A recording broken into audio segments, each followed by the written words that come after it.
Simply put, I'm from Scotland. Like, 100% from Scotland. But I feel like my story is a bit more complex than that. I always felt slightly out of place back home, like I wasn't meant to be there. I loved being Scottish, but I didn't like living in Scotland. I always seemed to gravitate to people like me too. People that were a bit nomadic, restless. I connected more with those far from home than I did with people from my own town. And so I took every chance I could to save my money into my travel pot, using my summer and winter breaks from university to leave the country. I interrailed. I did Camp America. I au paired in Italy. And finally, I'm no longer a resident in my own country. I'm now an expat in France.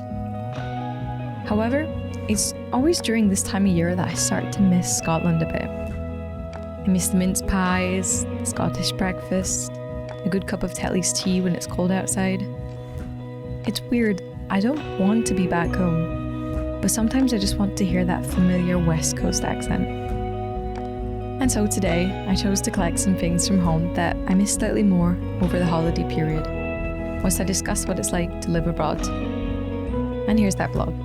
Hi guys, happy Vlogmas day 10. If you saw the intro then you may have gathered that I'm feeling a little bit homesick about Scotland lately. It always happens at this time of year, and I'm sure that there's some people out here who can relate to it, whether you're an expat, whether you're studying abroad, or just living abroad for a while. Even if you don't want to be in your home country, there's just always going to be some things you miss. I always find that something that sneaks up on me, which I mentioned there, is like hearing my home accent.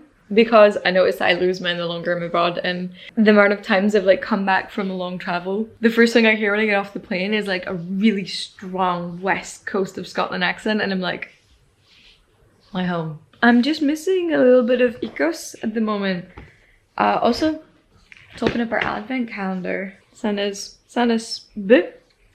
I feel like advent calendars are always such a test of discipline. Like, sometimes I could go for another. And then I'm like, well then tomorrow I won't get it. You know, it's a bit like the marshmallow test that they do on kids. So come with me to one of my favourite stores in Bordeaux, which is Comptoir Irlandais. It's an Irish store, but they tend to have Scottish products too. Or like sometimes I will settle for the Irish version of a product. Now the thing that I'm really going there for is Iron Brew, which is like a famous Scottish drink. And I'm not gonna lie, the last time I was there they didn't have it. So I'm gonna have to ask the woman if she has any in the back probably. And then we're gonna have a big Scottish breakfast filled with all the good things, like Heinz beans and cheese and potato scones. So come with me for that, and let's reminisce on home for the rest of the vlog.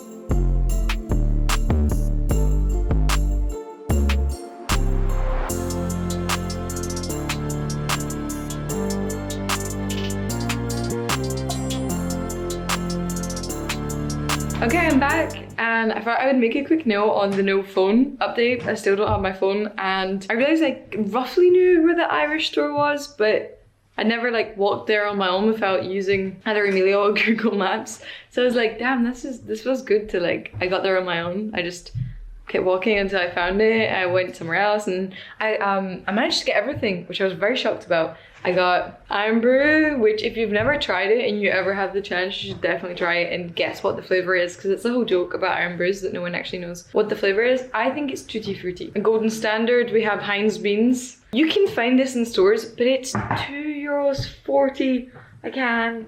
It's disgusting. Like, it used to be 4 for £1, and now even in the UK it's so expensive. I got custard creams, which is like a little biscuit. I mean, they have them in Ireland too, so this was an Irish brand. And then finally, I got some normal loaf bread, I think. Pain de mie. I'm not sure if, Emilio was telling me it's brioche, I don't think it's brioche. And I'm gonna make my selection for you. Also, I feel like I'm dressed very Scottish with my barber tartan, cashmere. I look Scottish today. Okay, I'll show you guys the result.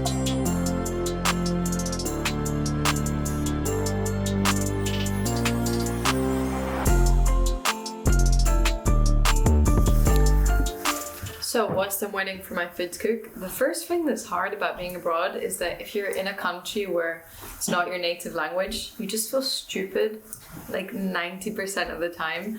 Oh my gosh, the amount of times I would like, you know, you get to the point where you fully understand, but you're just not able to execute your thoughts. And the amount of dinner tables I've been sat at where I know I've just said something incorrectly, or I've used the wrong grammar, or I'm like mid-sentence and then I realize I don't know the word I'm looking for. And especially in a country like France where most people like actually don't speak English, at least from my experience, like you can't just say the English word and hope that everyone gets like understand you. So the amount of times I've just been like, I swear I'm smarter when I speak English. Like, it's very frustrating. Even sometimes people mistake you, the fact you have an accent, for them just suddenly not understanding you. Again, especially in France, I find that the second you have a slight accent, they immediately just look at you differently. They change how they felt about you. And, you know, not to crap on French people. I get it. So that's probably my main struggle being here right now. Like, I'm very familiar with the place, but it's like that gap in the language that frustrates me. I think my potato's gone to burning.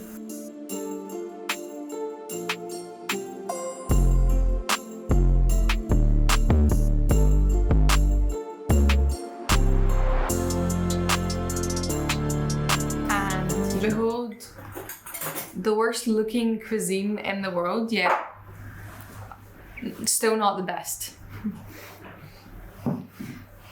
There'll be so many angry comments at how bad that looks. I'm not even gonna give it a close up. Which brings me to my second thing. When you live abroad, you miss the food from the country you're from.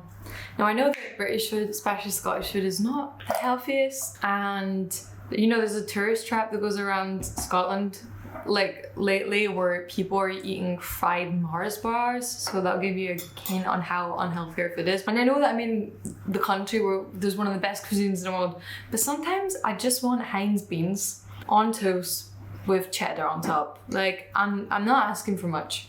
And so that's another thing I always miss when I'm abroad, the food.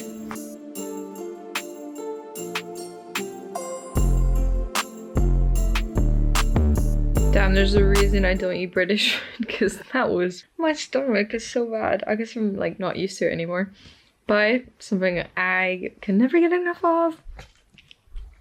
Iron brew. Oh, iron brew. I think there's this, I don't know if this is like updated or what, but there was a fact that Scotland's like one of the only countries in the world where cola isn't the most drank beverage because it's iron brew instead. And I'm just like, my home, my people. And on to my next point. One thing about moving abroad is that things move at such a slow pace, and I don't just mean the way of life, because obviously that depends where you're at, but like obviously you can't just move to a country and like, you know, end of story. There's rules, there's visas, there's processes, and these processes take long and they're confusing, and so you spend hours on the phone with a really annoying theme tune whilst you wait just for them to pick up and them not answer your question. The visa process is like the hardest part of moving abroad. Every time, no matter where I am and I've been in the world, the visa is like almost enough to make you want to stop doing it. And then when you get that visa, it's such a like rush of adrenaline that you then would do it again. And so I'll be doing visas till the day I die, probably. Trying to get into every country, but it's worth it. On that note, cheers to my iron brew. Oh, it's just so good. Too good. Iron brew are known for their really funny adverts, and it's just every time I see that logo I just think of back home, and I'm always very happy about it. I'm not gonna lie, I just woke up from a nappy period. I mean napping, editing. Let's just say winter is not my season. I need sunlight the full day. But I thought of another thing that I missed from home, which is the TV. And you could use the excuse like, oh, get a VPN. VPNs are too smart nowadays. Like, I can't even plug one in here because they don't work. At least with the shows that I want to watch, they do not work. I've tried it on Prime. I've tried it on Netflix. I've tried it on like British shows like BBC, ITV, the ones online. Like, these websites are too smart for the VPNs right now, so I'm waiting for the VPNs to catch up and then I can use those. But like right now, I'm a Celeb is on and I just really want to watch it. And for dinner tonight, we're having salmon. Take a guess where it's from. Hint, it's not from Norway. Yes, we're having Scottish salmon, which In all honesty, I don't really remember eating much when I was in Scotland, but now it's just you see the flag, you see the tartan print, and you're like, now I'm craving salmon more often. And to close off, I think the main thing that people miss when they're abroad is the people from back home. And that by that I just mean your friends, your family. Because maybe I'm feeling it more lately since I decided to take a week off my phone, and I'm realizing that like I can't just go and chat at my friend's door anymore like I did when I was a kid, and I can't just go into another room and my family's there. Like everyone's distant, and if you're someone that's moved abroad for a while or you've moved more than once, and you know the feeling of like everyone's far away at all times, and you know you might be in a place where you have one person you know, but then everyone else is so far, and it's like a sad cycle. And so I really want to try and develop more of a feeling of like home, friends and family whilst I'm here, because I miss being a kid and just going to my friend's door and chapping it. Like something as simple as that. Okay guys, see you tomorrow for Vlogmas Day 11, which will be a little get ready with me. Bye guys.